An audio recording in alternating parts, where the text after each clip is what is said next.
Hello, everyone, and welcome back to I'm Still Standing, my long COVID journey. Thank you for being here. I really, really appreciate it. Today, I'd like to talk about one of the symptoms of long COVID that I think is the hardest to explain to people who haven't experienced it themselves. It's brain fog. I don't think the name really describes what it feels like. So instead of trying to define it, I thought I'd simply tell you what it's like for me. So for me, brain fog isn't about forgetting everything I know. It's about how my brain processes information. If someone explains something important to me, I usually write it down. Later, I'll type those notes into my computer so I can refer back to them anytime I need to. I've learned that this is one of the ways I adapt. It's one of the tools that helps me continue moving forward. Another thing I've learned is that repetition helps. It helps everyone. But if I do something often enough, eventually I it's I've got it. If I don't do it again for a while, sometimes I have to relearn the steps. I usually remember learning it. I just can't always remember how to do it. The most frustrating parts of brain fog happens during conversations. Sometimes someone will ask me a question and I know exactly what I want to say, but I need a few extra seconds to organize my thoughts. And then before I can answer, the other person starts talking again. And because they think I don't understand, they might repeat the question or explain something differently.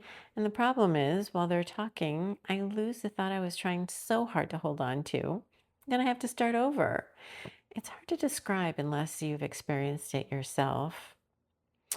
But there are some things I wish people understood, and that is that brain fog doesn't mean someone isn't intelligent. It doesn't mean they aren't paying attention. It doesn't mean they don't understand.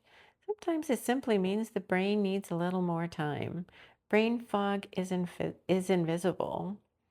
People look perfectly fine on the outside while they're working incredibly hard on the inside just to stay focused or hold on to a thought. Over the years, I've learned that I can't always control my symptoms, but I can control how I respond to them. So I write things down, I keep notes, I make checklists, I use reminders. Those aren't signs of weakness. They're tools that help me continue living my life.